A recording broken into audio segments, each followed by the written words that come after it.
Bonjour à tous, je fais cette vidéo pour parler d'un nouveau dispositif qui a été mis en place en 2016, à la rentrée 2016, par le ministère de l'Intérieur et de l'Éducation.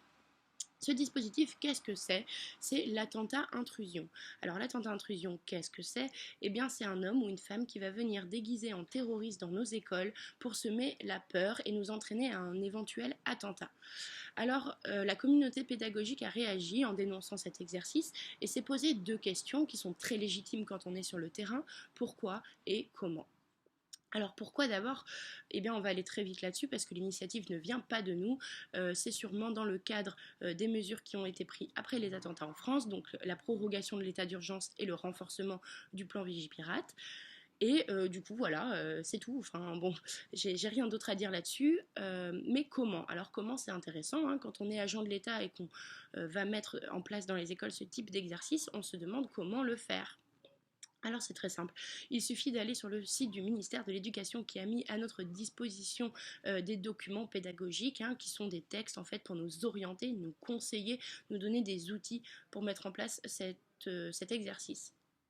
Alors, quand on regarde de plus près ces documents, on voit quelques outils, par exemple jouer au roi du silence ou chanter des comptines pour apprendre à se taire. Oui, mais quoi? Eh ben moi, par exemple, dans mon école, on n'a pas le droit d'utiliser le mot silence et encore moins de jouer au roi du silence. Pourquoi? Parce qu'on travaille sur le dialogue, car nous pensons que le dialogue est le fondement de la société. Et oui, il faut le rappeler, la maternelle, c'est le départ de la société pour tous les citoyens. C'est la première fois, hein, la République vient comme nous arracher à nos parents pour nous mettre dans les écoles. Donc c'est le premier stade de la société. Donc on a d'autres documents, enfin d'autres outils, comme par exemple mettre en place des courses d'orientation, sauter bon. Voilà, en fait, le ministère de l'Éducation nous demande très clairement d'utiliser le jeu. Le problème étant que le jeu dans les écoles maternelles est tout le temps utilisé pour tout, c'est-à-dire qu'on fait que jouer pratiquement, on dort, on mange, on joue. Et du coup, on va comme récupérer ces jeux qu'on utilise d'habitude pour le dialogue, pour permettre à l'enfant d'aller vers l'autre, hein, de jouer avec l'autre. On va les utiliser pour lui dire va te cacher, va te tais-toi et protège-toi. Voilà. Donc c'est quand même un très gros paradoxe et on voit bien que ces documents n'ont pas été rédigés par des gens qui sont sur le terrain. Enfin, pour terminer sur ce petit TPA, hein, je l'appelle amicalement le travaux pratiques attentat, on n'a jamais vraiment prouvé que ça sauvait personne, mais dans un document qui était à destination des parents d'élèves, j'ai trouvé cet intitulé que j'ai trouvé très surprenant, qui est je vous le lis, développer une culture commune de la sécurité. Alors deux termes me dérangent ici, culture et sécurité. Alors culture, je ne suis vraiment pas persuadée que la culture de notre pays soit fondée sur la sécurité, hein. C'est d'ailleurs liberté, égalité, fraternité. Bon, il n'y a pas le mot sécurité.